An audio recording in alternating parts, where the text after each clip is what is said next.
Clark Finn was adjusting the sound equipment outside the grand ballroom of Willowbrook Estate when he heard the desperate tapping on the second-floor window above him.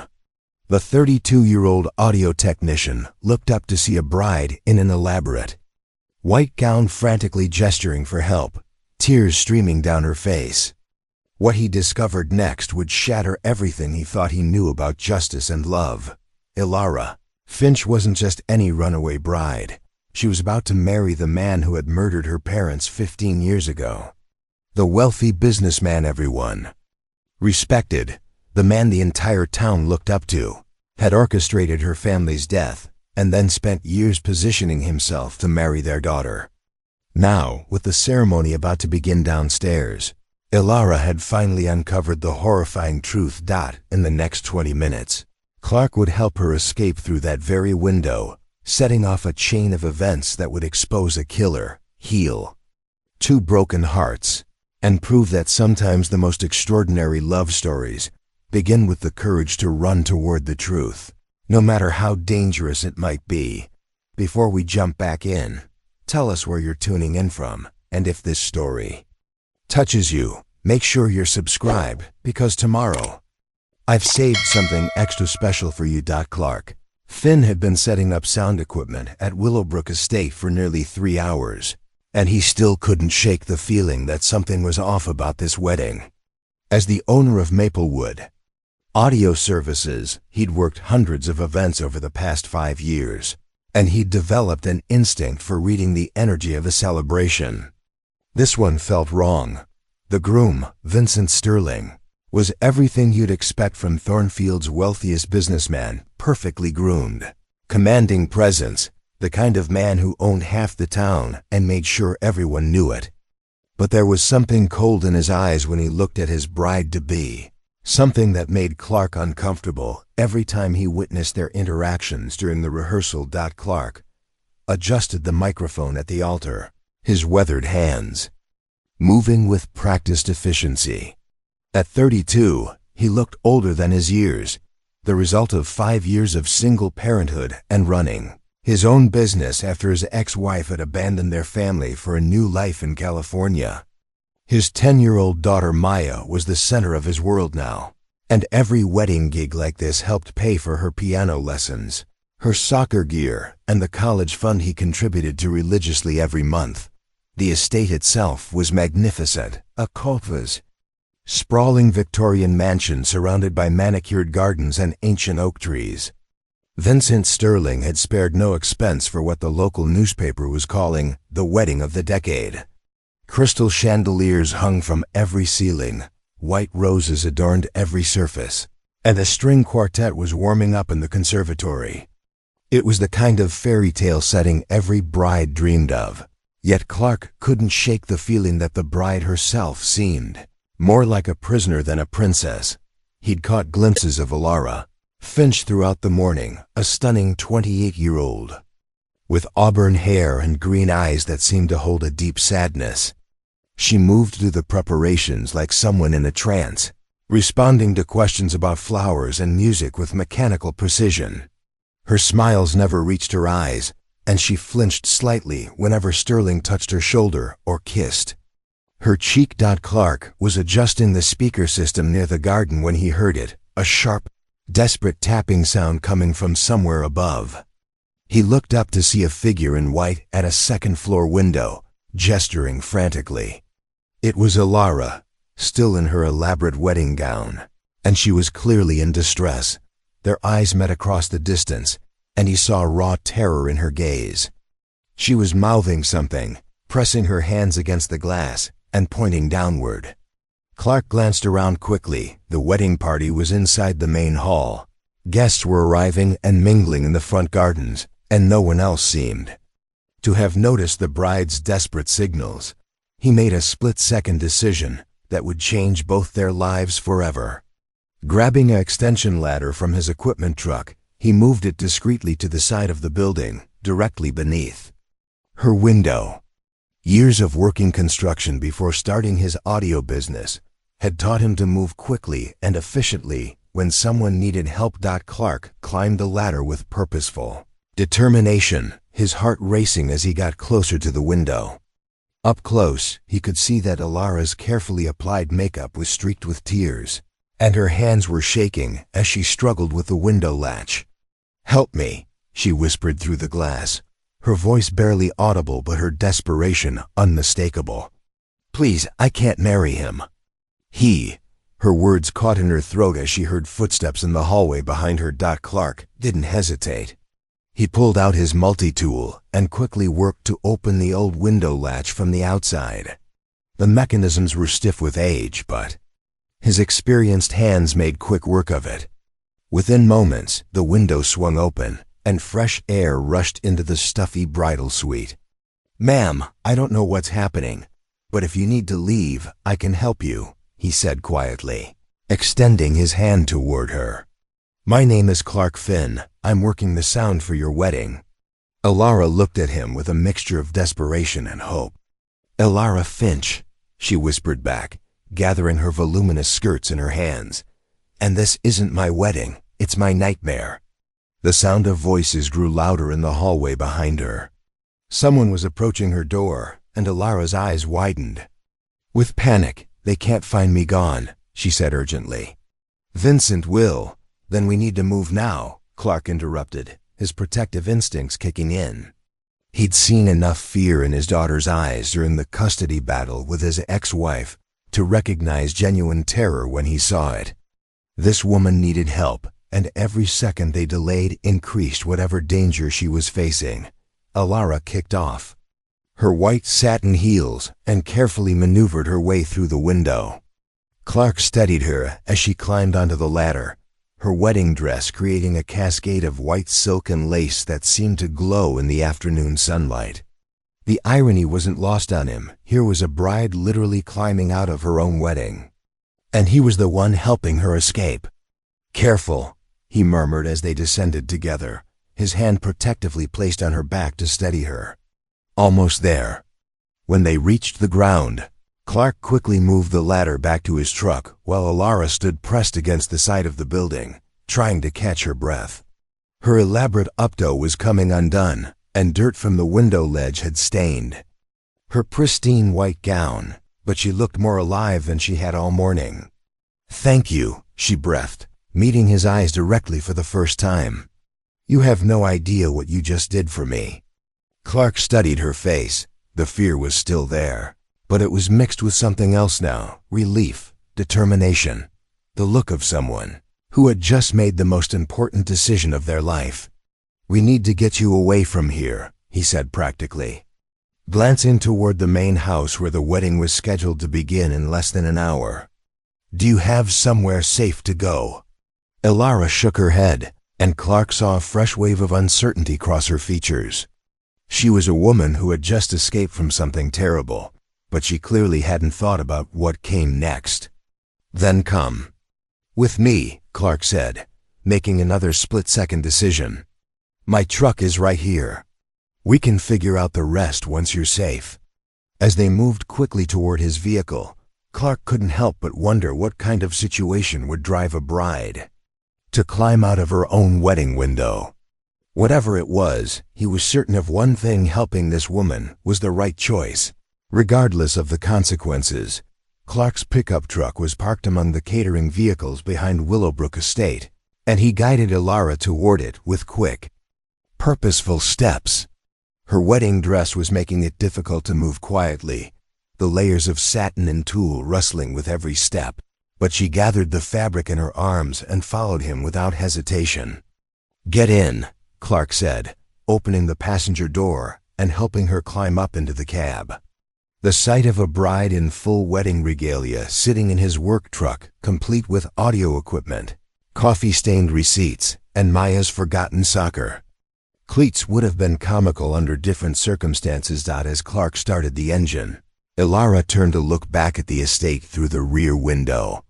From their vantage point, they could see wedding guests arriving in luxury cars, the string quartet setting up on the terrace, and the photographer adjusting his equipment. Her entire world was proceeding exactly as planned, except for the fact that the bride had just vanished. "They'll notice I'm missing soon," Ilara said, her voice tight with anxiety. Vincent likes everything to run on schedule. When I don't appear for the final photos. She trailed off, her hands unconsciously gripping the bouquet she'd somehow managed to carry down the ladder with her. Clark drove carefully through the estate's winding driveway, trying to avoid drawing attention to his departure. Several catering staff members waved at him as they passed. He'd worked with many of them before, and they assumed he was just moving equipment. None of them looked twice at his passenger. "Where can we go?" Clark asked once they were safely on the main road. "Somewhere you'll feel safe enough to tell me what's really happening here." Ilara was quiet for a long moment, staring out at the familiar streets of Thornfield as they drove past. This was the town where she'd grown up, where everyone knew her family's story, where Vincent Sterling was considered one of the most respected citizens. How could she explain that the man everyone admired was the same person who had destroyed her life 15 years ago? "There's a diner," she said finally. "Rosewood Cafe, about 10 minutes outside town. Vincent never goes there. He considers it beneath him. We should be able to talk without being seen." Preparing and narrating this story took us a lot of time, so if you are enjoying it, subscribe to our channel. It means a lot to us. Now back to the story. Clark nodded and adjusted their route. As they drove, he found himself stealing glances at his unexpected passenger. Even disheveled from her escape, with her makeup smeared and her hair coming loose from its elaborate styling, Ilara Finch was breathtakingly beautiful. But it was the strength he saw beneath her fear that truly caught his attention. This was a woman who had just made an incredibly brave decision under unimaginable pressure. "I know this is going to sound crazy," Ilara said suddenly, breaking the silence that had settled between them. "But I need you to know that what you just did helping me escape, you might have saved my life." Clark's hands tightened on the steering wheel. "What do you mean?" "Vincent Sterling killed my parents," she said quietly, the words hanging in the air between them like a physical presence. 15 years ago, when I was 13. He made it look like an accident, and he's spent the last decade and a half positioning himself to marry me. Today was supposed to be the completion of his plan." The truck swerved slightly as Clark processed her words. He quickly steadied the wheel, his mind racing. "Jesus," he breathed. "Are you certain?"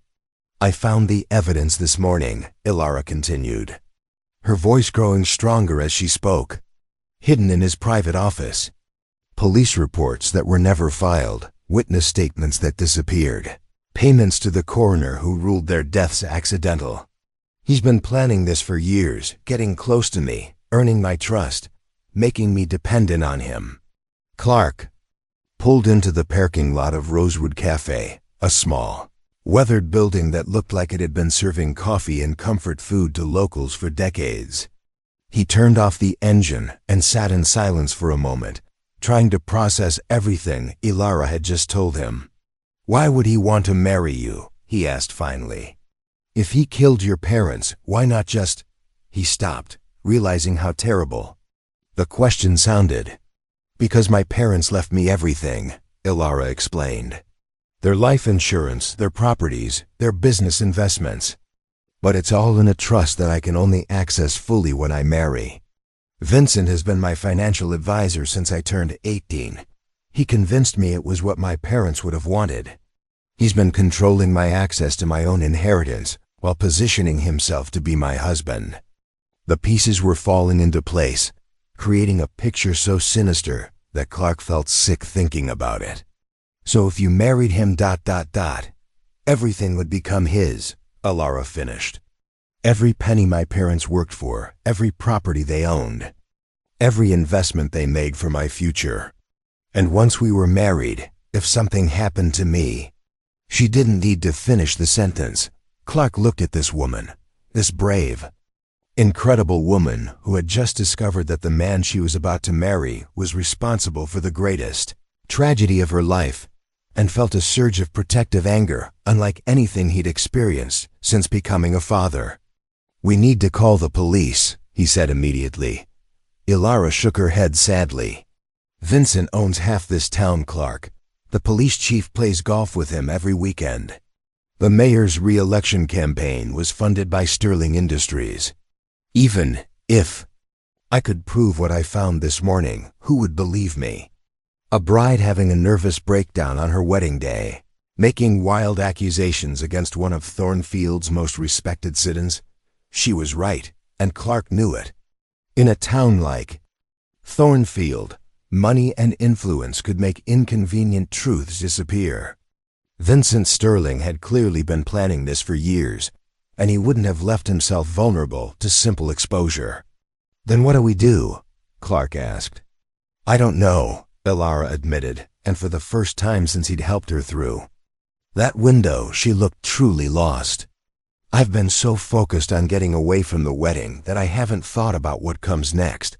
I can't go home. Vincent has keys to my apartment. I can't access my bank accounts without his authorization. I don't even have my purse or my phone. Clark studied her for a moment. This woman who had just lost everything she thought she knew about her life and made another decision that surprised him. You can stay with me, he said. At least until we figure out a plan. I have a guest room, and my daughter Maya is spending the weekend with my sister in Oakville. You'll be safe there while we work out what to do next. Ilara stared at him in amazement. You don't even know me, she said. Why would you? Because 15 minutes ago, you were trapped in a room about to marry the man who killed your parents, Clark interrupted gently. And because sometimes doing the right thing is more important than being practical. For the first time since he'd seen her at the window, Ilara smiled, a real, genuine smile that transformed her entire face. Thank you, she whispered. I promise. I'll find a way to repay you for this. Let's just focus on keeping you safe, Clark replied, starting the truck again. Everything else can wait. As they drove toward his house, neither of them could have imagined that this moment, a man helping a stranger in distress, would be the beginning of something that would not only expose a killer, but heal two hearts that had been broken in very different ways. Clark's house was a modest 2-story, colonial in the Maplewood Heights neighborhood, a middle-class area where the lawns were well-maintained, but not professionally landscaped, and the cars in the driveways were practical rather than luxurious. As they pulled into his driveway, Ilara felt a sense of relief wash over her. This was exactly the kind of place Vincent would never think to look for her. It's not much, Clark said as he helped her out of the truck, but it's safe and quiet. The neighbors are good people who mind their own business.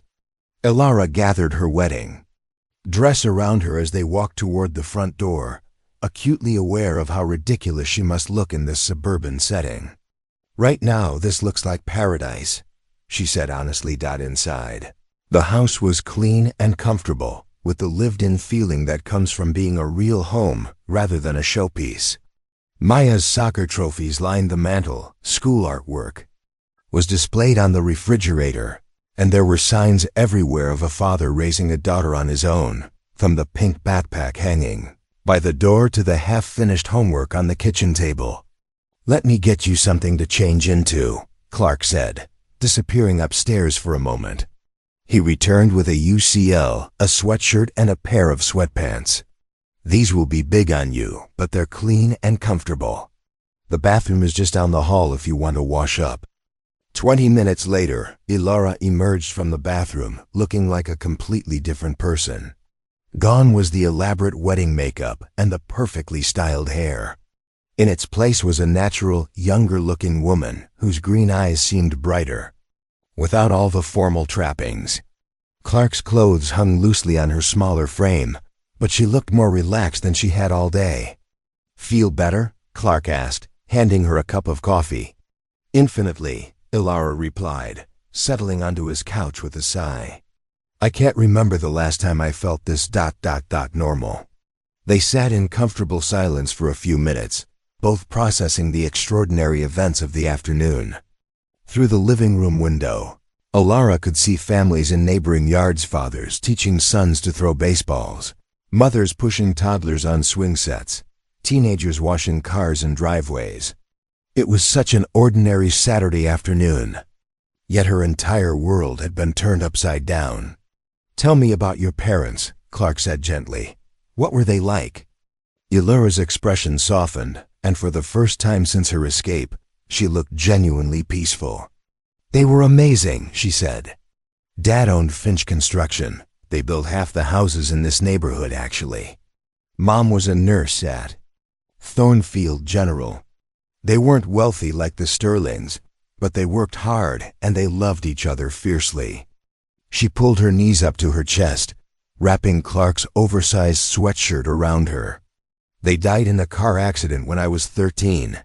At least, that's what everyone thought. Dad's truck went off Riverside Bridge during a storm. The police said he must have lost control on the wet roads. But you don't think it was an accident anymore," Clark said. "Vincent was their business partner," Elura explained. "Dad had brought him in to help with the financial side of the construction company. What I found in Vincent's office this morning was correspondence between him and some very dangerous people my dad had refused to work with. Dad had discovered that Vincent was using the construction company to launder money for them." Clark set down his coffee cup, giving her his full attention. "What kind of people?" "The kind who don't take no for an answer," Elura said quietly.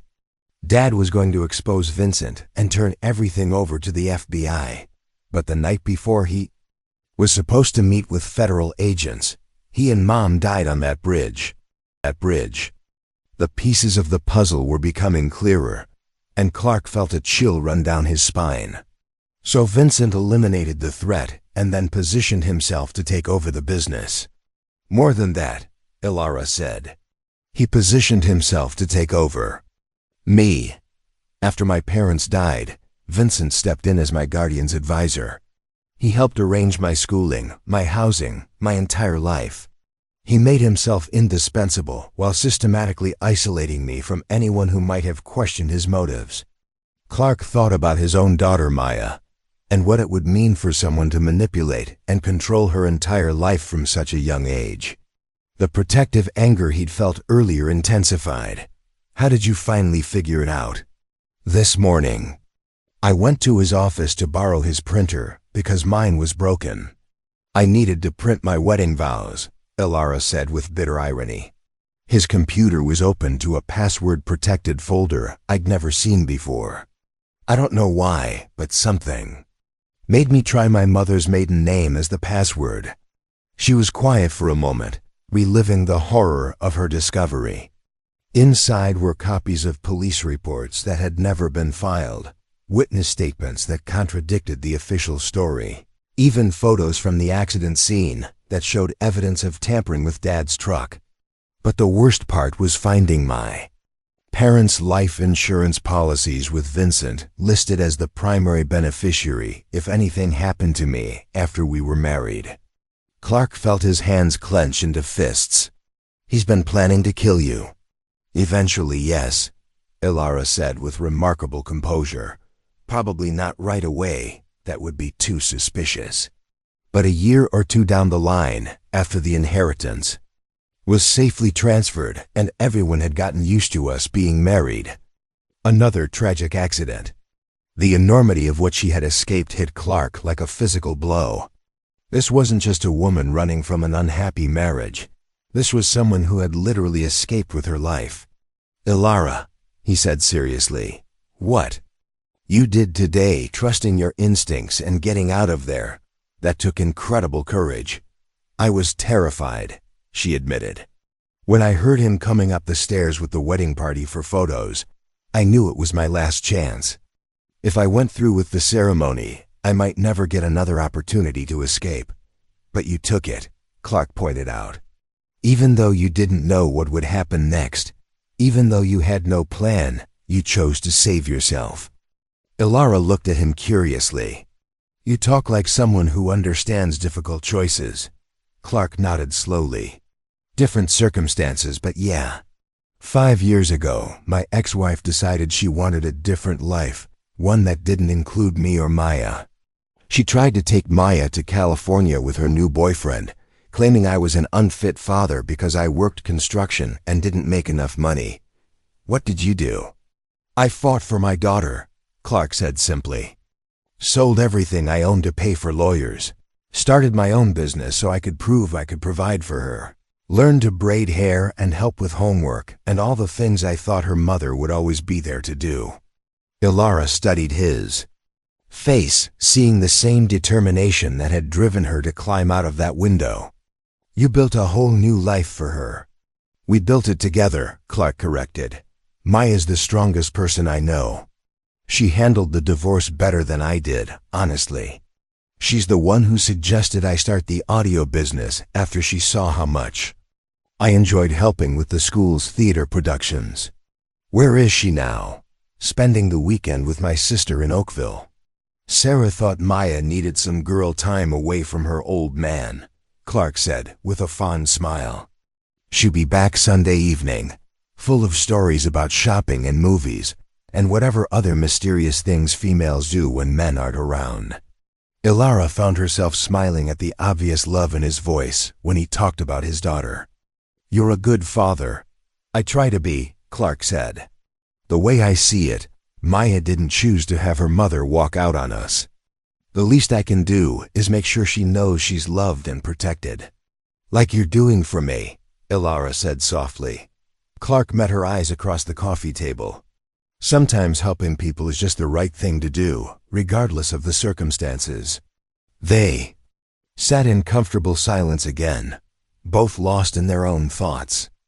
Outside, the afternoon was shifting toward evening, and Ilara realized that for the first time in hours, she felt truly safe.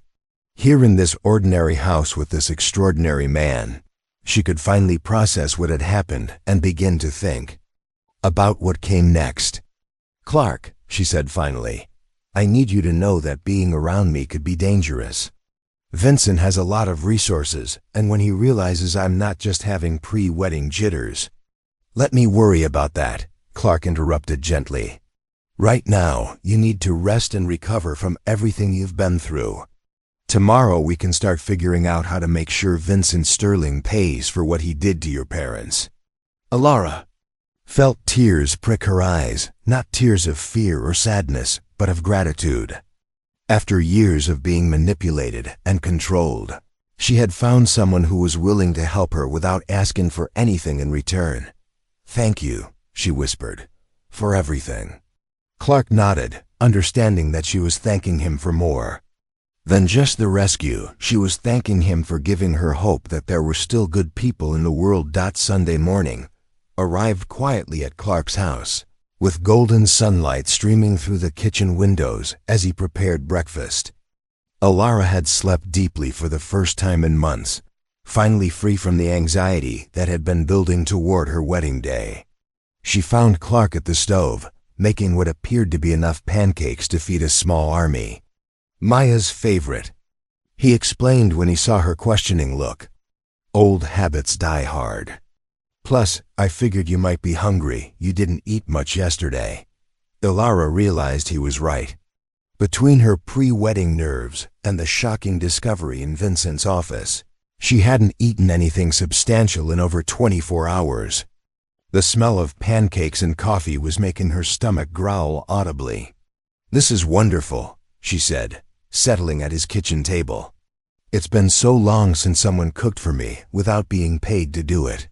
Clark paused in his cooking, studying her face. What was your life like before yesterday? I mean, day to day, what did you do? Ilara considered the question while Clark plated the pancakes. Honestly, I lived in a very beautiful cage.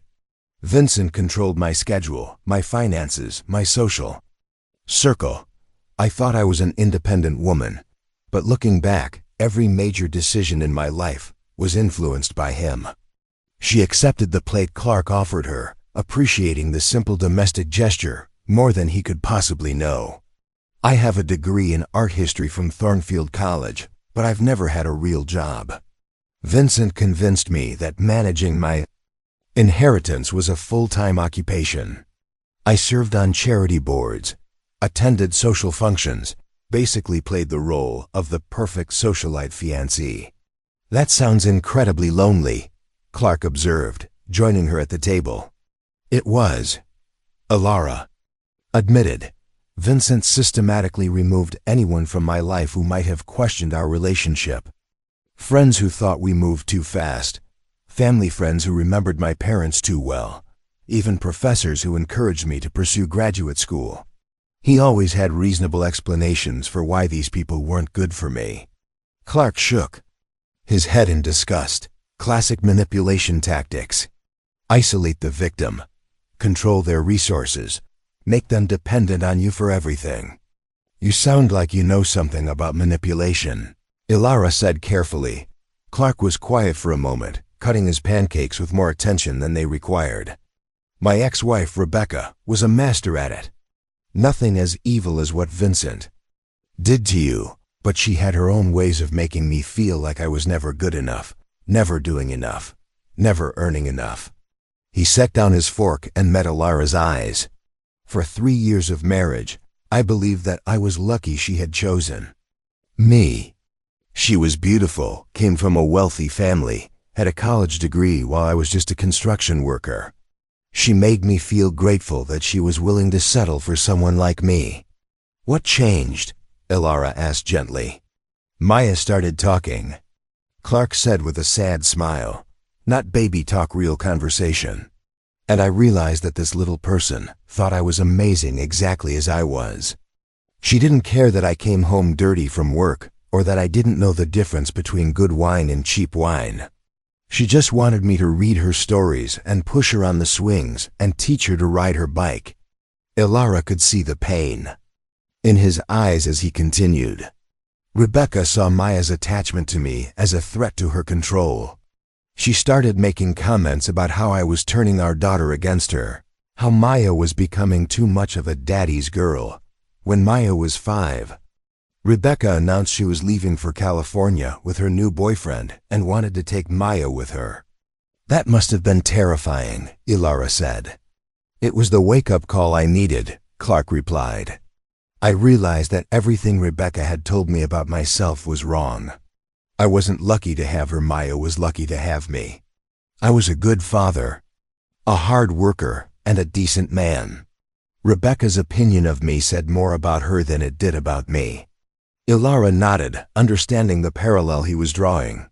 Like Vincent's opinion of me said more about his plans than my worth. My worth. Exactly, Clark said. The custody battle was brutal. Rebecca hired expensive lawyers and tried to paint me as an unstable, uneducated father who couldn't provide properly for Maya. But I had documentation of every school event I'd attended, every doctor's appointment I'd handled, every bedtime story I'd read. And Maya? Maya was old enough to express her preference to the family court judge, Clark said proudly. She told the judge that while she loved her mother, she felt safest and happiest with me. The judge awarded me primary custody, and Rebecca moved to California without her. Ilara felt a surge of admiration for this man who had fought so hard for his daughter. How did you manage after that? Raising a 5-year-old on your own while working construction? Clark smiled, and Ilara could see how the memory brought him joy, even amidst the pain. It wasn't easy, but it was worth every challenge. I had to learn to manage her schedule around job sites, pack lunches that weren't just peanut butter sandwiches, and figure out how to do ponytails that didn't look like they'd been assembled by a construction worker. But you figured it out, Ilara said. Maya and I figured it out together, Clark corrected. She was incredibly patient with me when I burned dinner or forgot to sign permission slips. And she started coming to job sites with me on school holidays. That's actually how I got interested in audio work. How so? One of my construction jobs was renovating a community theater, Clark explained. Maya was fascinated by the sound booth, and the technical director let her help with some of the simpler equipment. She had such a natural ear for it that he suggested I consider learning audio engineering as a side business. Ilara could hear the pride in his voice as he continued. Within 2 years, I was doing sound for school productions, community events, and eventually weddings like yours. The audio business grew enough that I could leave construction and have more flexible hours to spend with Maya. So she changed your entire career path, Ilara said with wonder. She changed my entire life, Clark said simply. Maya taught me that being needed by someone who truly loves you is one of the greatest gifts in the world. Everything I've built since the divorce has been about creating a life where she feels secure and valued. Ilara found herself thinking about her own parents, how they had worked to build a life that would provide security for her future. My parents were like that, she said softly. Everything they did was focused on making sure I would be okay if something happened to them. Tell me more about them, Clark encouraged. Dad started Finch Construction when I was born because he wanted to build something lasting for our family, Ilara said, her voice warming with memory. Mom worked night shifts at the hospital so she could be home with me during the day. They never had much money, but they made every day feel special. She smiled, lost in recollection. Mom used to let me help her bake cookies for Dad's construction crews. She said that feeding people was one of the most important ways to show you cared about them. And Dad would bring me scraps of wood from job sites so we could build birdhouses together in the garage. They sound like wonderful people, Clark said. They were, Ilara agreed. After they died, I kept expecting to wake up and find out it was all a nightmare. Vincent stepped in so quickly to help with arrangements and decisions that I didn't have time to process what I'd lost. He made everything seem manageable when I felt completely overwhelmed. Clark could see the pain in her eyes as she continued. I think that's when the manipulation really began.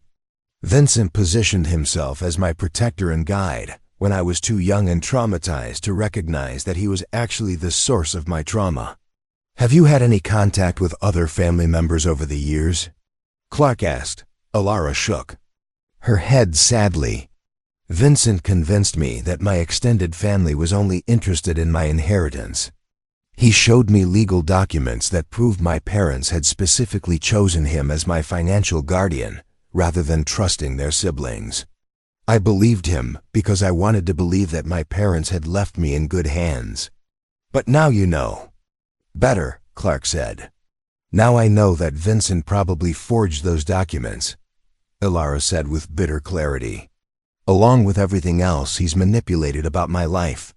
They sat in thoughtful silence for a moment, both processing the weight of their shared stories. Clark found himself marveling at Ilara's strength. She had survived 15 years of psychological manipulation and still had the courage to escape when she discovered the truth. What do you want your life to look like now? He asked finally. I mean, once we figure out how to deal with Vincent, what would make you happy? Ilara considered the question seriously. I want to finish what my parents started, she said finally. I want to use my inheritance the way they intended, to build something meaningful, to help people. And I want to surround myself with people who care about me for who I am, not what I can provide for them. She looked at Clark directly. People like you and Maya. Clark felt something shift in his chest at her words. Over the past 24 hours, this remarkable woman had become more than just someone he was helping. She was becoming someone he genuinely cared about. Maya's going to love you, he said with certainty. She has excellent instincts about people. When will I meet her? Ilara asked. Clark glanced at the clock on the kitchen wall. Actually, my sister Sarah is bringing her home this afternoon. If you're ready to meet a very curious 10-year-old who's going to have about 1,000 questions for you. Ilara smiled, the first completely carefree smile Clark had seen from her. I can't wait. Sarah Chun pulled into Clark's driveway at exactly 3 o'clock, her punctuality as reliable as clockwork. Through the living room window, Ilara watched. A woman who shared Clark's warm brown eyes emerged from a silver sedan, followed by an energetic girl with long dark hair and grass stains on her soccer jersey. That's Maya, Clark said, moving to stand beside Ilara at the window. The pride in his voice was unmistakable as he watched his daughter grab her overnight bag and race toward the front door. Fair warning, she's going to want to know everything about you within the first 5 minutes. Ilara felt a flutter of nervousness in her stomach. She'd had very little experience with children over the past 15 years, and Maya was clearly the most important person in Clark's world. If this didn't go well. "Dad," Maya's voice carried through the house as she burst through the front door. "Aunt Sarah let me drive the golf cart at the resort, and I only hit one tree, and it wasn't even a big tree, and..." She stopped mid-sentence when she spotted Ilara standing in the living room. Maya looked from her father to Ilara and back. Again, her sharp eyes taking in the UCL, a sweatshirt that was obviously too big for the stranger in their house. "Dad, why is there a lady wearing your clothes in our living room?" Sarah appeared in the doorway behind Maya, equally curious but more diplomatic in her observation. "Clark, everything okay here?" Clark placed a gentle hand on Maya's shoulder. "Maya, I'd like you to meet Ilara. She's a friend who needed a safe place to stay for a few days." "Ilara, this is Maya, and my sister Sarah." Maya stepped forward with the confidence that only children possess, extending her hand for a formal handshake. "Nice to meet you, Ilara. Are you running away from something?"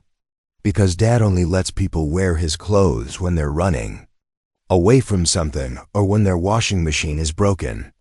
"Maya," Clark warned gently, but Ilara laughed, the first genuine laugh she'd experienced in months. "You're very perceptive, Maya," Ilara said, shaking the girl's hand seriously. "I am running away from something, actually. Something pretty scary." Maya's expression immediately shifted to concern. "Are you okay? Do you need us to call the police?" "Dad's really good at protecting people." Sarah stepped into the living room, clearly intrigued by this development. "Clark, when you said you might not be able to make dinner tonight, I thought you meant you had a work emergency." "It's complicated, Sarah," Clark said. "But Ilara needed help, and ... And Dad helped because that's what Dad does," Maya finished matter-of-factly. She turned back to Ilara with undisguised curiosity. "What were you running away from? Was someone trying to hurt you?" Ilara looked at Clark, unsure how much to share with a 10-year-old. He nodded encouragingly, trusting her judgment. "Someone I thought I could trust turned out to be dangerous," Ilara explained carefully. "I found out some things about him that scared me, so I left." Maya nodded sagely, as if this made perfect sense.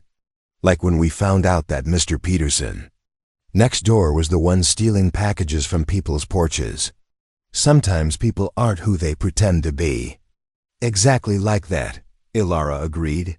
Impressed by Maya's maturity, Sarah studied Ilara with the assessing gaze of someone who had spent years watching her brother's interactions with women. "Are you planning to stay here long?" "Just until I figure out what to do next," Ilara replied honestly. "Your brother has been incredibly kind to help a complete stranger." "She's not a stranger anymore," Maya announced. "She's our friend, right, Dad?" Clark felt warmth spread through his chest at his daughter's easy acceptance. "Right, Maya." "Maya." "Good," Maya said with satisfaction. "Do you like soccer, Ilara?" "Because I have practice Tuesday and Thursday and games on Saturday. And Dad always comes, but sometimes he looks bored when we're just passing drills." "I don't look bored," Clark protested. "You check your phone," Maya countered. "I have never." "3 times last Thursday," Maya said with the precision of a court stenographer. Sarah laughed at the familiar banter between her brother and niece. "Maya, why don't you show Ilara your room while I talk to your dad for a minute?" Maya brightened at the suggestion. "Want to see my soccer trophies and my rock collection? And the birdhouse Dad and I built last summer?" Ilara glanced at Clark, who nodded encouragingly. "I'd love to see everything," she told Maya, allowing herself to be led upstairs by an enthusiastic tour guide. Once they were alone, Sarah turned to her brother with raised eyebrows. "Clark Chen, what exactly is going on here? And don't give me some vague story about helping a friend. I can see the way you're looking at her." Clark ran a hand through his hair, a gesture Sarah recognized as his stress response. "It's complicated, Sarah. Really complicated. Try me." Clark gave his sister an abbreviated version of the past 24 hours, watching her expression shift from curiosity to concern to outright alarm. "Clark, you're telling me you helped someone escape from their wedding, and now you're harboring them in your house?" Sarah said when he finished. "What if this Vincent person comes looking for her?" "Then we'll deal with it," Clark replied firmly. "We?" Sarah studied her brother's face carefully. "Clark, please tell me you're not developing feelings for a woman you met yesterday, who's running from a potentially dangerous situation." "It's not about feelings," Clark said, though even as he spoke the words, he knew they weren't entirely true. "It's about doing what's right." Upstairs, they could hear Maya's animated voice explaining the intricacies of her rock collection to Ilara, who was asking appropriately interested questions about each specimen. "She's good with Maya," Sarah observed. "Maya likes her," Clark confirmed. "And you know how good Maya is at reading people." Sarah sighed, recognizing the stubborn set of her brother's jaw that meant he'd made up his mind about something. "Just promise me you'll be careful, both of you. If this Vincent person is as dangerous as she says ... I know," Clark said. "But Sarah, you should have seen her yesterday. She was terrified, but so brave. And when she told me what he did to her..." Parents ... double quotes. He shook his head. "I couldn't walk away from that." Before Sarah could respond, Maya and Ilara returned downstairs, Maya chattering about the various projects she and her father had worked on together. "Dad, can Ilara stay for dinner?" Maya asked. "I want to show her how we make pizza on Sunday nights." Ilara looked uncertain. "I don't want to impose on family time ... "You're not imposing," Clark said quickly. "Besides, Maya takes her pizza very seriously. It would be an honor for you to be included in the Chun family pizza tradition." "The Chun family pizza tradition," Maya repeated importantly, "involves letting everyone choose their own toppings and then arguing about whether pineapple belongs on pizza." "It absolutely does not," Clark said with mock seriousness. "It absolutely does," Maya countered. Ilara found herself laughing again at their easy banter. "What's your position on pineapple pizza?" Maya asked her. "I think," Ilara said diplomatically, "that pizza is like families. It comes in all different varieties, and they're all perfect in their own way." Maya beamed at this answer. "See, Dad, Ilara gets it." Sarah watched this interaction with growing understanding. Her brother wasn't just helping this woman, he was falling for her. And Maya, with her uncanny ability to sense when people genuinely cared about her father, was clearly already planning to adopt Ilara into their family circle. "Well," Sarah said finally, "I guess I should stay for dinner too. Someone needs to supervise this pizza situation and make sure you don't scare Ilara away with your anti-pineapple propaganda." As the afternoon shifted into evening, Ilara found herself drawn into the warm chaos of the Chun family's Sunday routine. Maya insisted on teaching her the proper way to stretch pizza dough. Clark provided running commentary on everyone's topping choices, and Sarah shared embarrassing stories about Clark's teenage years. For the first time in years, Ilara felt like she was part of a real family, not the artificial construct Vincent had created around her, but the genuine love and connection she remembered from her childhood with her parents. "This is wonderful," she told Clark quietly as they watched Maya explain pizza geometry to Sarah. "Maya has that effect on people," Clark replied. "She makes everything better just by being herself." "It's not just Maya," Ilara said, meeting his eyes. "It's all of you. I'd forgotten what it felt like to be somewhere I belonged."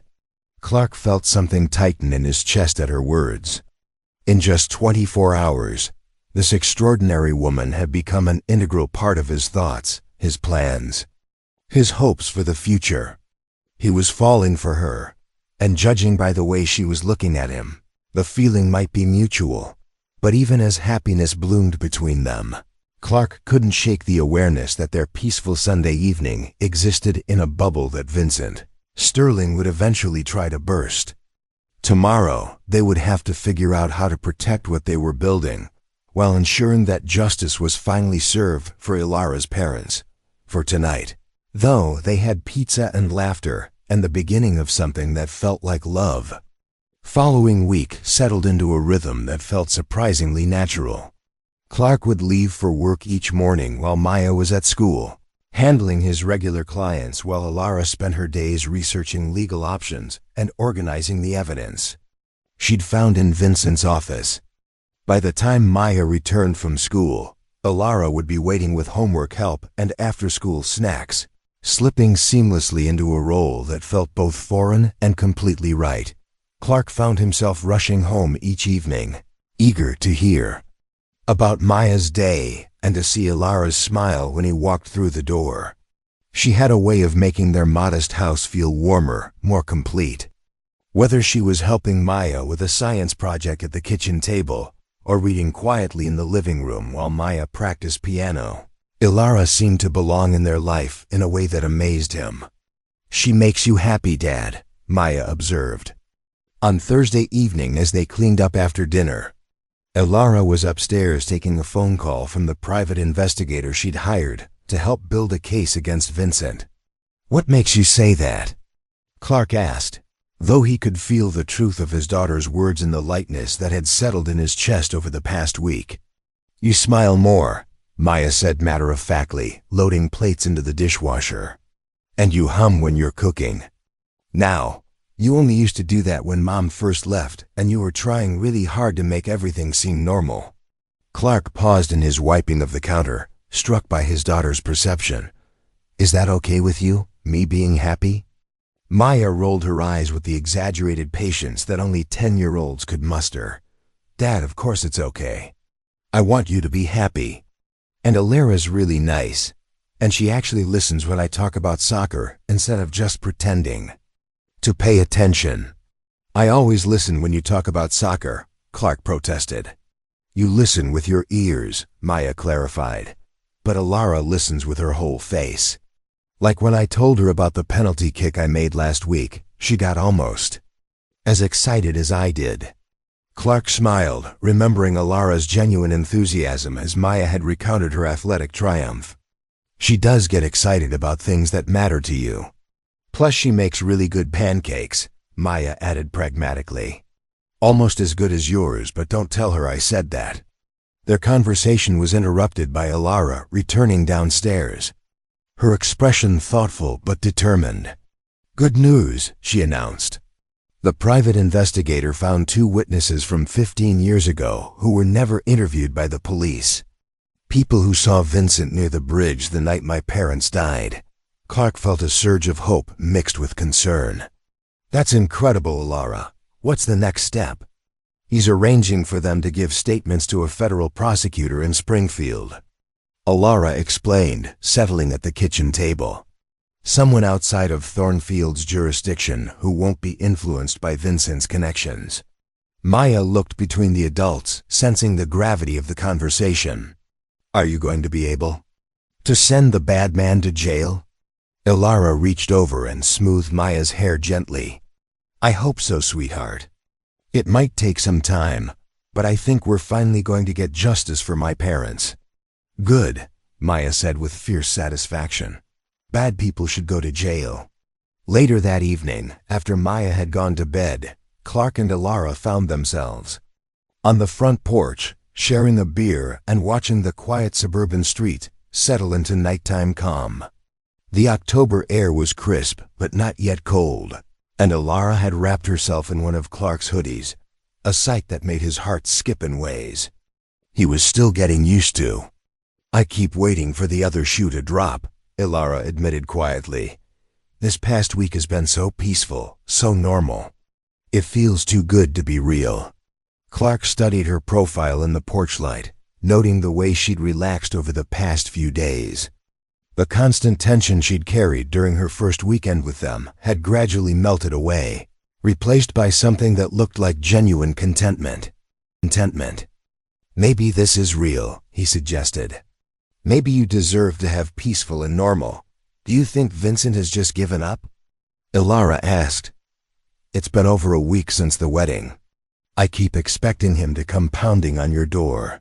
Clark had been wondering the same thing, but he'd chosen to focus on building a case rather than worrying about Vincent's silence. My guess is he's trying to control the narrative. Make it seem like you had some kind of breakdown rather than admitting you discovered his secret. The private investigator said Vincent filed a missing person report claiming I'm mentally unstable and potentially dangerous to myself, Ilara confirmed. He's painting himself as the concerned fiancé trying to get help for his troubled bride. But that actually works in our favor, Clark pointed out. If he's claiming you're missing and mentally unstable, he can't also be publicly searching for you. It would contradict his story. Ilara nodded, then turned to face Clark directly. I need to ask you something, and I want you to be completely honest with me. Okay, are you having second thoughts about any of this? About helping me, about letting me stay here, about... She gestured between them. Whatever this is that's happening between us. Clark set down his beer and turned to face her fully. Ilara, the only thing I'm having second thoughts about is whether I'm being fair to you. What do you mean? I mean that a week ago you escaped from a nightmare, Clark said carefully. You discovered that the man you were about to marry killed your parents and planned to kill you. You've been manipulated and controlled for 15 years. The last thing you need is to feel pressured into another relationship just because I helped you get away. Ilara was quiet for a long moment, considering his words. When she spoke, her voice was steady and sure. Clark, do you know what the difference is between what I felt with Vincent and what I feel with you? He shook his head, not trusting his voice. With Vincent, I always felt like I was performing. Like I had to be the perfect fiancé, the grateful heiress, the woman he wanted me to be.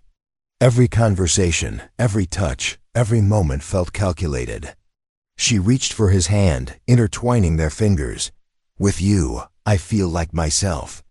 For the first time in 15 years, I feel like the person I was before my parents died. Clark squeezed her hand gently. You never have to be anyone but yourself here. I know, Ilara said softly. That's why I'm falling in love with you. The words hung in the night air between them, simple and honest and transformative. Clark felt his heart race as he processed what she'd just said. Not that she was grateful to him, not that she was confused by his kindness, but that she was falling in love with him. Ilara, he said quietly, I'm falling in love with you too. She smiled. Then, the radiant smile he'd come to treasure over the past week. So what do we do about that? We take it one day at a time, Clark said, leaning closer to her. We build something real together. And we make sure Vincent Sterling pays for what he did to your family. When Clark kissed her, it was with the gentleness of someone who understood that trust was a precious gift, and the passion of someone who had found something worth fighting for. Ilara melted into the kiss, feeling safer and more loved than she had since. She was 13 years old. They were so absorbed in each other that neither of them noticed the dark sedan that had been parked across the street for the past hour, or the telephoto lens that had captured their entire conversation. Inside the car, Vincent Sterling's private investigator lowered his camera and reached for his phone.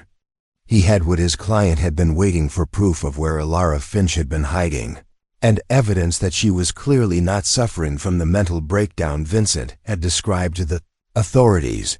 The peaceful week was about to come to an end. Friday morning shattered the illusion of safety with a single phone call. Clark was loading his equipment truck for a corporate event when his phone rang. The caller ID showing his sister Sarah's number. Clark, you need to see the news, Sarah said without preamble, her voice tight with worry. Channel 6 right now. Clark hurried inside where Ilara was helping Maya pack her lunch for school. The three of them gathered around the small television in the kitchen as Clark found the local news station. Missing Thornfield socialite Ilara Finch has been located safe. According to sources close to the investigation, the anchor was saying. Behind her, the screen displayed a photo of Ilara from her engagement announcement, followed by a grainy telephoto shot of her and Clark kissing on his porch the night before. Miss Finch, who disappeared hours before her scheduled wedding to prominent businessman Vincent Sterling, has apparently been staying with Clark Finn, a local audio technician, the reporter continued. Sterling's representatives have issued a statement expressing relief that his fiancé has been found safe, while raising concerns about her mental state and the circumstances of her disappearance. Maya looked up at Ilara with wide eyes. "You're on TV." Ilara felt the familiar cold grip of fear return to her stomach. "Vincent found me," she whispered. The news report continued with a brief interview with Vincent himself, standing outside Willowbrook Estate, looking every inch the concerned. "Fiancé, I'm just grateful that Ilara is safe," he said with perfect sincerity. "She's been under tremendous stress lately, and I hope she can get the help she needs. I want everyone to know that despite this difficult situation, I'm committed to supporting her recovery." "Turn it off," Clark said sharply. But the damage was already done. Vincent had successfully reframed the narrative. Ilara wasn't a brave woman who had escaped from her parents' killer. She was a mentally unstable runaway who had been found with another man. Clark's phone began ringing immediately. First his sister, then his business clients, then numbers he didn't recognize. Within an hour, there were news vans parked outside his house and reporters knocking on his door. "Maya, go pack a bag," Clark instructed his daughter calmly. "You're going to stay with Aunt Sarah until this settles down." "But I don't want to leave," Maya protested. "What about Ilara? What if the reporters are mean to her?" Ilara knelt down to Maya's level, forcing a reassuring smile. "The reporters aren't going to be mean, sweetheart. They're just curious. But your dad is right. You'll be safer and more comfortable at your aunt's house." Maya looked between the adults, clearly understanding that something serious was happening. "Are you going to be okay? Are you and Dad going to be okay?" "We're going to be fine," Ilara promised, though she wasn't sure she believed it herself. After Sarah picked up Maya, whisking her away from the media circus, Clark and Ilara found themselves trapped in the house, unable to leave without facing a barrage of cameras and questions. Clark had called to cancel his afternoon event, and his phone continued to ring with clients either expressing concern or, in a few uncomfortable cases, questioning whether they wanted to continue working with someone involved in such a scandal. "I should leave," Ilara said as they watched more news vans arrive through the living room window. "This is destroying your life, Clark. Your business, your reputation, Maya's privacy." "No," Clark said firmly. "Absolutely not. This is exactly what Vincent wants, to isolate you again, to make you feel like you have nowhere to go. But look what I've brought into your life." Ilara gestured toward the circus outside. "A week ago, you were a single dad with a quiet business and a normal life. Now you're front page news because you helped the wrong person." Clark turned away from the window and took her hands in his. "Ilara, I didn't help the wrong person. I helped exactly the right person. And if Vincent Sterling thinks he can intimidate me with some news coverage and gossip, he clearly doesn't understand what he's dealing with." Their conversation was interrupted by a knock at the door, not the aggressive pounding of reporters, but a calm, professional rap. Clark peered through the peephole to see a woman in a business suit holding official-looking credentials. "Agent Jennifer Torres, FBI," she announced when Clark opened the door. "I'd like to speak with Miss Finch about Vincent Sterling." Hope and fear warred in Ilara's chest as she joined Clark at the door. "Has something happened with the investigation?" Agent Torres glanced meaningfully at the media crowd. "May I come in?" This isn't a conversation for the front porch. Once inside, Agent Torres got straight to business. "Miss Finch, we've been investigating Sterling Industries for money laundering and racketeering for the past 6 months. When your private investigator contacted federal prosecutors about your parents' case, it provided crucial pieces we needed for our larger investigation. Ilara felt a surge of hope. So you believe me? About Vincent killing my parents? We believe the evidence, Torres replied carefully. And the evidence suggests that your parents' death was indeed murder, orchestrated to prevent them from exposing Sterling's criminal activities. Clark felt relief wash over him. Finally, someone with real authority was taking Ilara's story seriously. However, Torres continued, Sterling's media campaign has created complications. By painting you as mentally unstable and suggesting that you've been kidnapped or coerced by Mr. Finn, he's provided himself with a defense strategy if you try to testify against him. What kind of defense strategy? Clark asked. He can claim that any accusations you make are the product of mental illness or manipulation by your alleged captor, Torres explained. It's a classic discrediting tactic. Ilara felt the walls closing in again. So even with evidence, Vincent can still win by destroying my credibility? Not necessarily, Torres said. But it means we need to be strategic about how we proceed.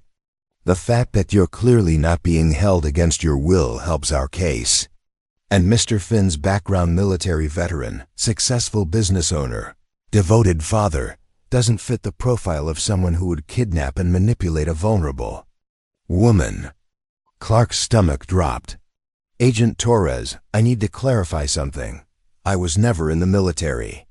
Torres checked her notes with a frown. The background check we ran showed. You're thinking of someone else, Clark interrupted. I've worked construction and now audio services, but I've never served in the military. Agent Torres made a note, but didn't seem overly concerned. Not a problem. The point is, your background supports the narrative that Miss Finch came to you voluntarily for help. Outside, the noise from the media crowd was growing louder. Someone had set up a camera with a long lens aimed directly at Clark's living room. Window, what do we do now? Ilara asked. Now we build an unshakable case, Torres replied. We gather evidence that not only proves Sterling killed your parents, but shows a pattern of criminal behavior that goes back years. And we make sure that when we arrest him, there's no question about your mental state or your credibility. How long will that take? Clark asked. Weeks, possibly months, Torres admitted. Sterling has spent 15 years covering his tracks.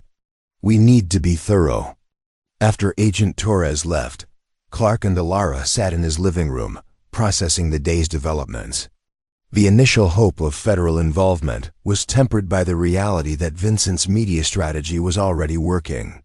Clark, Ilara said quietly, I need you to really think about what staying with me means. This isn't going to get easier, it's going to get worse. Vincent has resources, connections, and a 15-year head start on controlling this narrative. Clark looked at the woman he loved, saw the fear and uncertainty in her eyes, and made a decision that would define the rest of their lives together. Ilara, he said, pulling her close, I don't care if it takes 15 years to clear your name and put Vincent in prison. I don't care if every client I have cancels their contracts. I don't care if the entire town of Thornfield thinks I'm crazy for believing in you. He cupped her face in his hands, meeting her eyes directly. I love you. I believe in you. And I'm not going anywhere. Outside, cameras continued to flash and reporters continued to speculate. But inside Clark's house, two people who had found each other in the midst of darkness held on to the hope that love and truth would ultimately prevail. They had no idea that Vincent Sterling was already planning his next move, one that would test their commitment in ways they couldn't imagine. 3 weeks after the media storm began, Clark was starting to understand the true cost of standing by Ilara. His business had lost 60% of its clients. Maya was being harassed at school by classmates who had seen the news coverage, and the constant scrutiny was wearing on all of them. Even worse, Vincent Sterling had hired a team of private investigators who seemed to document their every move. The breaking point came on a Tuesday evening when Clark received a phone call that changed everything. "Mr. Finn? This is Dr. Patricia Wells from Thornfield Elementary. I need you to come to the school immediately. There's been an incident involving Maya." Clark's blood ran cold. "What kind of incident? Is she hurt?" "She's not physically injured, but she's very upset. There was a confrontation with some other students about the situation with Miss Finch. I think it's best if we discuss this in person." Clark found Maya in the principal's office, her face red and tear-streaked, her school uniform disheveled. She launched herself into his arms the moment she saw him. "Dad, they said horrible things about Alara," Maya sobbed. "They said she was crazy and that you were stupid for believing her lies. And when I told them they were wrong, Becky Morrison said that maybe you were crazy too, and that's why Mom left us." Clark felt his heart shatter as he held his daughter, feeling her small body shake with sobs. Dr. Wells explained that the confrontation had escalated when Maya pushed Becky Morrison after the girl suggested that Alara was probably a criminal. 2. Maya's never been in a physical altercation before, Dr. Wells said carefully. "She's normally one of our most well-behaved students, but she seems to be under considerable stress lately." The drive home was silent except for Maya's occasional sniffles. Clark's mind raced as he tried to figure out how to protect his daughter from a situation that seemed to be spiraling out of control. Alara was waiting for them when they arrived home, and Maya ran straight to her, seeking comfort in the woman who had become such an important part of their lives. "What happened, sweetheart?" Alara asked gently, smoothing Maya's hair. Through hiccuping sobs, Maya recounted the day's events. Alara's face grew pale as she realized the extent to which the media attention was affecting the child she'd grown to love. "Maya, why don't you go upstairs and start your homework?" Clark suggested. "Alara and I need to talk." Once Maya was out of earshot, Clark turned to Alara with anguish written all over his face. "This has to stop," he said quietly. "I can't watch Maya suffer because of my decision to help you." "I know," Alara whispered, her own heart breaking. "I've been thinking the same thing. Maybe it's time for me to leave, Clark. Go somewhere far away until the FBI finishes their investigation." "That's not what I meant," Clark said, though his voice lacked conviction. "Vincent is the problem here, not you." "But Vincent isn't going anywhere," Alara pointed out. "He's going to keep escalating this until you lose everything, your business. Maya's sense of security, maybe even custody if he can convince people you're an unfit parent." They were interrupted by a knock at the door. Through the window, Clark could see 2 official-looking men in suits. His stomach sank as he recognized the type child services workers. "Mr. Finn? I'm James Patterson from Child Protective Services. We've received some concerning reports about your home environment, and we need to conduct a welfare check." Clark felt the world tilt beneath his feet. This was Vincent's masterstroke, using the system designed to protect children as a weapon against the man who had dared to help his intended victim. The next hour was a nightmare of questions, inspections, and barely veiled accusations. Social workers were professional but thorough, documenting everything from the contents of Clark's refrigerator to Maya's emotional state. "Maya seems very attached to Miss Finch," Patterson observed. "How long has she been living here?" "She's not living here," Clark corrected. "She's staying here temporarily while dealing with a difficult situation." "And what exactly is your relationship?"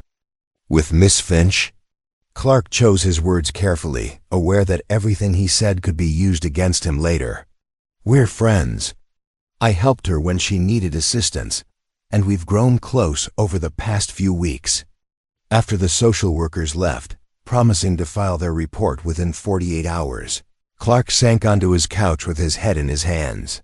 Alara sat beside him, her own face pale with guilt and fear. "They're going to recommend removing Maya from the home," Clark said numbly. "I could see it in their eyes." Vincent has probably provided them with a whole file of evidence about my unstable living situation and questionable judgment. This is my fault, Ilara said, tears streaming down her face. I brought this poison into your lives. I should. Never have. Don't, Clark interrupted sharply. Don't you dare blame yourself for Vincent's actions. But even as he said the words, Clark couldn't shake the growing certainty that choosing to help Ilara might cost him the most important thing in his world, his daughter. After Maya had gone to bed, Clark stood in his backyard staring up at the stars, trying to figure out how to protect everyone he loved. Ilara found him there, wrapping her arms around him from behind. I've made a decision, she said quietly. I'm leaving tomorrow morning. There's a safe house the FBI arranged in another state. I'll stay there until the investigation is complete. Clark turned in her arms, his heart breaking at the thought of losing her. Ilara, no, we can fight this. We can. Look me in the eyes and tell me you're not terrified of losing Maya, Ilara challenged. Tell me that if Child Services decides I'm a danger to her stability, you won't choose her over me. Clark opened his mouth to argue, then closed it again. Because the terrible truth was that if forced to choose between protecting Maya and protecting Ilara, he would choose his daughter. He had to choose his daughter. I thought so, Ilara said sadly, seeing the answer in his silence. Clark, I love Maya, but I won't be the reason you lose her. And I won't be the reason you face Vincent alone, Clark replied, pulling her closer. There has to be another way. Maybe there is, Ilara said, but I can't see it right now. All I can see is that everyone I care about gets hurt when they try to help me. They held each other in the darkness, both knowing that the decision had already been made.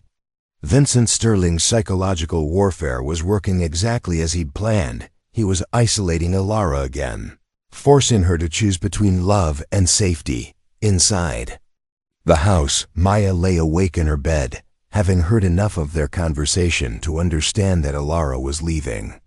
The 10-year-old made her own decision in that moment. If the adults couldn't figure out how to fight back against the bad man who was trying to destroy their family, then maybe it was time for her to take action herself. As Clark and Ilara struggled with their impossible choice, none of them realized that Maya Chun was about to become an unlikely hero in the battle against Vincent Sterling. Maya Chun had always been an observant child, but the past 3 weeks had turned her into a master detective. While the adults around her struggled with legal proceedings and media manipulation, Maya had been conducting her own investigation using the tools available to any 10-year-old in the digital age: her school computer, her friend's older sister's smartphone, and a determination that would have impressed professional investigators. The morning Ilara was supposed to leave for the FBI safe house, Maya put her plan into action. Dad, I forgot my science project at school, she announced over breakfast. Can we stop by before you take me to Aunt Sarah's? Clark, who was barely holding himself together at the thought of Ilara leaving, nodded absently. He'd already called Sarah to arrange an extended stay for Maya while he figured out how to navigate the Child Services investigation and Ilara's departure. At Thornfield Elementary, Maya led Clark to her classroom, where she'd supposedly left her project. But instead of retrieving schoolwork, Maya sat down at the computer station and began typing with purpose. Maya, what are you doing? Clark asked, confused. Saving our family, Maya replied with the matter-of-fact tone she used when explaining obvious things to adults. Dad, did you know that Mr. Sterling has been watching our house? Clark felt his blood chill. What do you mean watching our house? Maya pulled up a social media account she'd created under a fake name, designed to look like a typical neighborhood watch page. Look, she said, pointing to a series of photos she'd taken with her friend's phone over the past 2 weeks. Same black car, different days, always parked where they can see our front door. And look at this guy. The images were grainy but clear enough to show a man with a telephoto lens camera, consistently positioned to photograph anyone entering or leaving Clark's house. "Maya, how did you?" Clark began, but his daughter wasn't finished. "There's more," she said, clicking to another folder. "Remember when you thought someone was going through our garbage? I set up my tablet to record the backyard at night. The video showed a different man systematically photographing the contents of their trash bags by flashlight." Clark stared at his daughter in amazement. "Maya, this is incredible evidence, but why didn't you tell me?" "Because you and Ilara have been so sad and scared that I didn't think you'd believe me," Maya said simply. "But I emailed everything to Agent Torres this morning from my school account. She's coming here in 20 minutes. As if summoned by Maya's words, Agent Torres appeared in the classroom doorway, her expression a mixture of professional interest and genuine surprise. "Miss Chun," she said, addressing Maya with the respect due to a fellow investigator, "your email was very thorough. May I see the evidence you've gathered?" For the next hour, Maya walked Agent Torres and Clark through her documentation of Vincent's surveillance operation. She'd photographed license plates, recorded times and dates, and even managed to get a clear picture of one investigator's face when he'd gotten careless near the playground. "This is harassment and illegal surveillance," Torres said, taking notes. Rapidly, "Mr. Finn, with this evidence, we can get restraining orders against these individuals and potentially file charges against Sterling for witness intimidation." Clark looked at his daughter with a mixture of pride and concern. "Maya, this was incredibly brave, but it was also dangerous. If these men had realized what you were doing—" "Dad," Maya interrupted, "they were hurting you and Ilara. They were trying to make you choose between the person you love and me. That's not fair, and it's not right." Agent Torres studied Maya carefully. "Miss Chun, would you be willing to give a formal statement about what you've observed? Your testimony could be crucial in establishing a pattern of intimidation and manipulation." Maya nodded solemnly. "Will it help put the bad man in jail?" "It will definitely help," Torres confirmed. An hour later, they were back at Clark's house where Ilara was packing her few belongings with tears streaming down her face. She looked up when they entered, clearly expecting to say goodbye. "Don't pack," Maya announced. "You're not leaving." "Maya, sweetie, I have to," Ilara began. "No, you don't," Maya interrupted, pulling out her tablet to show Ilara the evidence she'd gathered. "The bad man was cheating. He was watching us and taking pictures and going through our garbage, but I caught him." As Ilara looked through Maya's documentation, her expression shifted from despair to amazement to fierce determination. "Maya, this is incredible. You've proven that Vincent has been orchestrating this entire campaign. The surveillance explains how they knew exactly when to call child services," Clark realized. "They've been documenting our daily routines, waiting for the perfect moment to strike." Agent Torres nodded. "And illegal surveillance automatically invalidates any evidence they might have gathered. Plus, it demonstrates that Sterling's claims about Miss Finch's mental state are part of a calculated harassment campaign rather than genuine concern." Maya looked between the adults, clearly pleased with herself. "So Ilara can stay?" "Maya," Ilara said, kneeling to the child's level, "what you did was incredibly brave and smart. But there might still be dangers." "There are always dangers," Maya said with 10-year-old wisdom. "But you told me that families face dangers together. We're a family now, right?" Clark felt his heart swell as he looked at his daughter, this remarkable child who had refused to let fear win, who had fought for their family with intelligence and courage. "Yes," he said firmly, "we're a family." Agent Torres smiled at the scene before her. "Well, now that that's settled, let me share some more good news. The witnesses your private investigator found have given formal statements, and we found additional evidence of Sterling's money laundering operation. We're planning to arrest him within 48 hours. Ilara felt hope bloom in her chest for the first time in weeks. "What about the media campaign? The public perception?" Funny thing about that, Torres replied. When we release the information about Sterling's surveillance operation and the evidence of your parents' murder, public sympathy tends to shift pretty quickly. The story changes from runaway bride with mental health issues to brave woman. Exposes parents' killer. That afternoon, Clark called Sarah to explain that Maya wouldn't be staying with her after all. His sister listened to the entire story with growing amazement. You're telling me that my 10-year-old niece single-handedly exposed a criminal surveillance operation? Sarah asked. She learned it from watching detective shows, Maya explained when Sarah arrived to hear the story in person. They always say you have to document everything and look for patterns. Sarah hugged her niece tightly. Maya-chan, you are absolutely brilliant. I know, Maya said matter-of-factly. But I couldn't let them break up my family.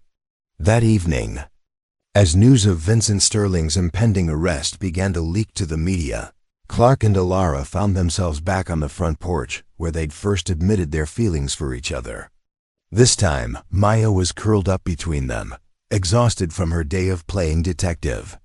I can't believe she did all that, Alara said softly, stroking Maya's hair as the child dozed against her shoulder. She gets that determination from her mother, Clark said, then paused. Her real mother. Not Rebecca, you. Alara felt tears prick her eyes. Clark, marry me, he said suddenly, the words spilling out before he could second-guess them. I know it's crazy. I know we've only known each other for a month. I know we're in the middle of a legal nightmare. But marry me anyway. Alara stared at him, her heart racing. Clark, I love you, he continued, his voice urgent and sincere. Maya loves you. You love us. We're already a family in every way that matters. And after everything Vincent put you through, after all, the manipulation and control, I want you to choose this. Choose us. Choose to build something real and honest and beautiful. Maya stirred in Alara's arms, blinking sleepily. Are you proposing to Alara, Dad? I am, Clark confirmed, looking at his daughter. Is that okay with you? Maya sat up, suddenly wide awake. Are you going to give her a ring? Because Mrs. Peterson at school says you always need a ring for a proper proposal. Clark laughed, realizing he was getting relationship advice from a 10-year-old. I don't have a ring, Maya. I do, Maya said, sliding off the porch swing and running into the house. She returned moments later with a small jewelry box. It was my grandmother's ring. Aunt Sarah gave it to me when I turned 8 and said I should save it for someone special. Clark opened the box to reveal a simple but beautiful vintage diamond ring, his mother's engagement ring, which he'd given to Sarah for safekeeping years ago. Maya, are you sure? He asked. Alara is special, Maya said simply. And she's going to be my mom now, right? Alara felt tears streaming down her face as Clark took the ring from the box and slid off the porch swing to kneel in front of her. Alara Finch, he said formally, will you marry me? Will you be my wife and Maya's mother and help us build a life based on truth and love and really good pancakes? Yes, Alara whispered, then louder, yes, absolutely yes. As Clark slipped his mother's ring onto Alara's finger, Maya clapped her hands in delight. This is the best day ever. Wait until I tell everyone at school that I solved a crime and got a new mom. Clark and Alara laughed through their tears, holding each other. And Maya as the sun set over Maplewood Heights. Tomorrow would bring Vincent's arrest, media attention, and the long process of healing from 15 years of manipulation and trauma. But tonight, they were a family who had chosen each other despite impossible odds, thanks to the bravery of a 10-year-old detective who refused to let the bad guys win. Vincent. Sterling's plan to isolate and control Alara had backfired spectacularly. Instead of destroying her support system, his actions had revealed just how strong that support system truly was, and how far they would go to protect each other. As Maya fell asleep between her father and her soon-to-be stepmother, Clark and Alara began planning not just a wedding, but a future built on the foundation of a love that had survived its first major test. "Thank you," Alara whispered to Clark as they watched the stars appear in the darkening sky. "For what?" "For helping a stranger climb out of a window," she said. "For giving me a family again. For loving me enough to fight for us." "Thank you," Clark replied. "For being brave enough to trust me. For loving Maya like she's your own. For showing me what real love looks like." Above them, the stars shone down on a family that had been forged in crisis and strengthened by choice. A family that would face whatever came next together. 6 months later, Clark stood at the altar of Thornfield Community Church, adjusting his tie nervously as he waited for his bride to appear. The church was packed with friends, family, and supporters who had rallied around them once Vincent Sterling's true nature had been exposed. Even some of the clients Clark had lost during the media storm had returned, sheepishly admitting they'd been wrong to doubt him. Maya, resplendent in her junior bridesmaid dress, appeared at the church doors first, scattering rose petals with the serious concentration of someone entrusted with an important mission. She caught Clark's eye and gave him a thumbs up, their secret signal that meant everything is perfect. Then Alara appeared, and Clark's breath caught in his throat. She wore a simple but elegant white dress, nothing like the elaborate gown she'd escaped from 6 months ago. This dress reflected who she truly was, strong, beautiful, and free.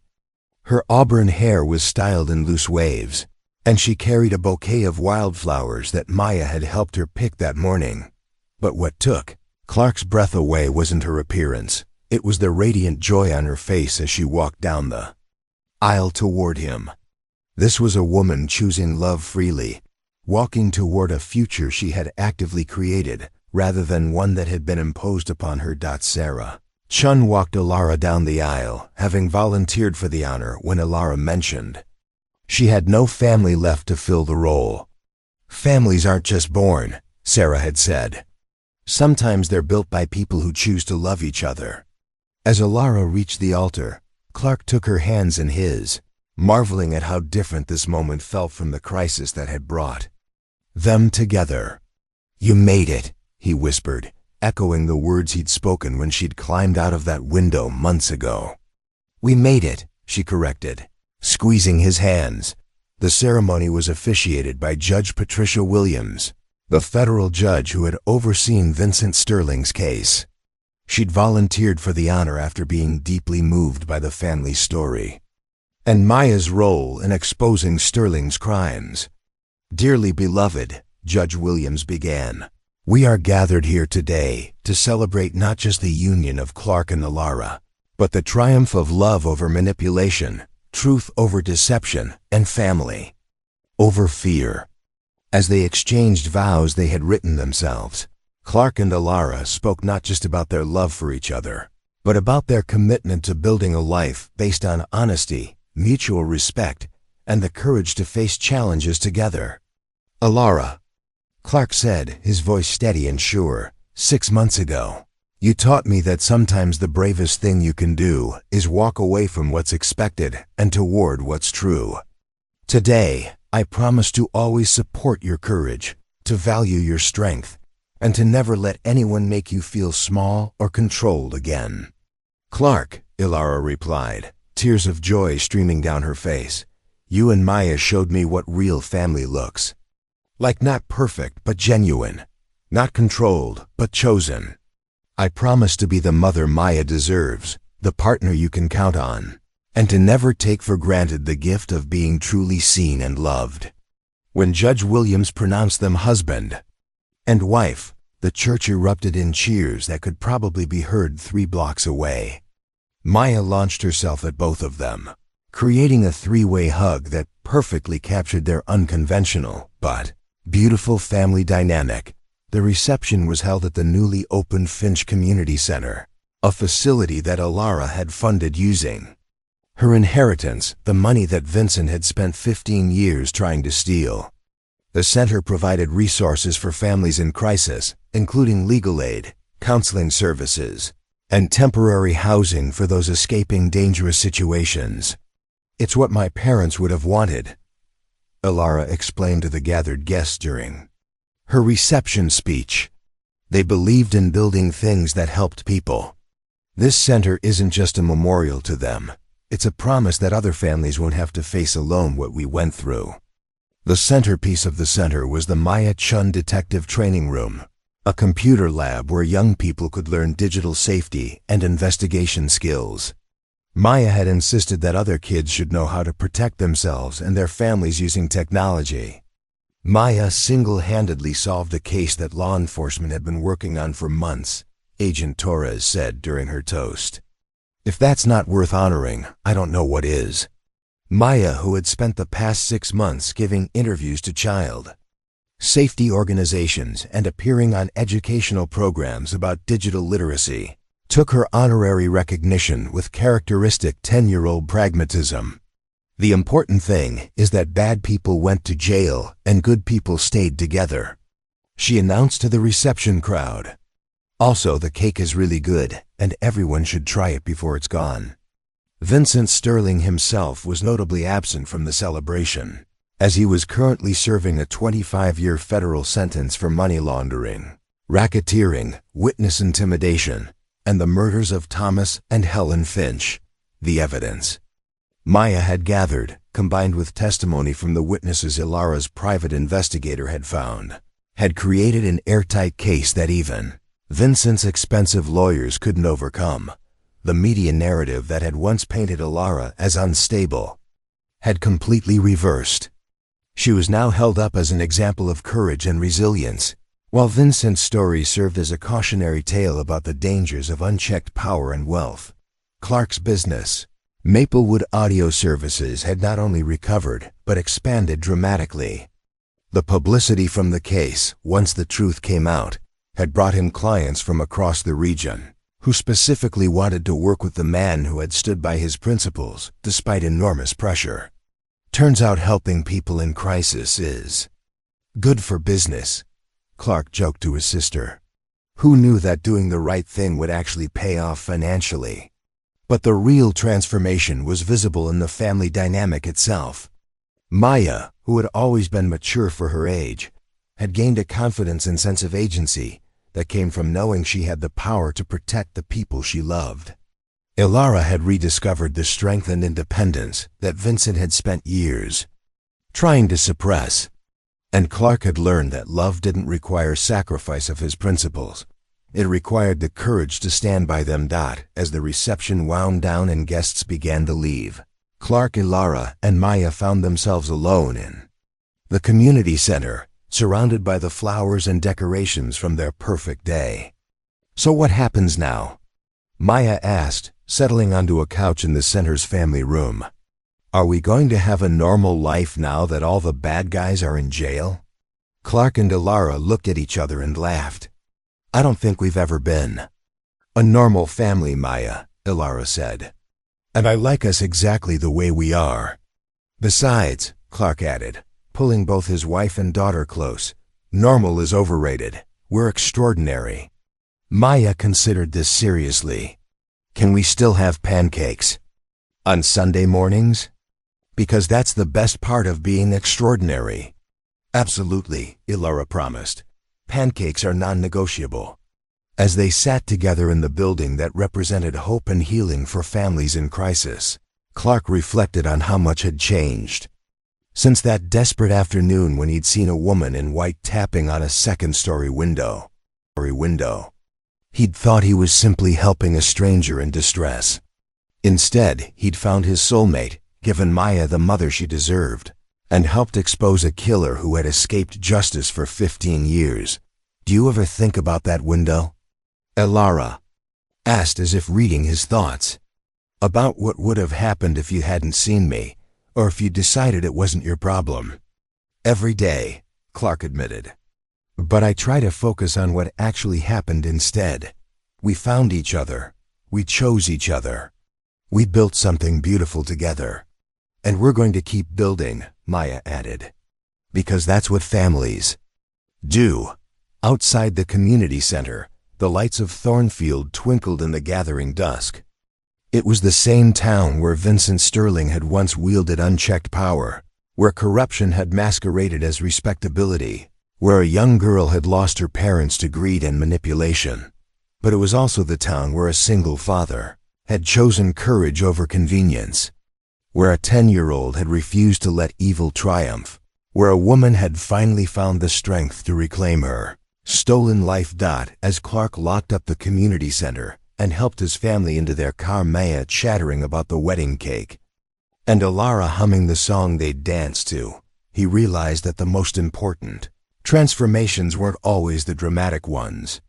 Sometimes the greatest victories came from the simple decision to show up for the people you love.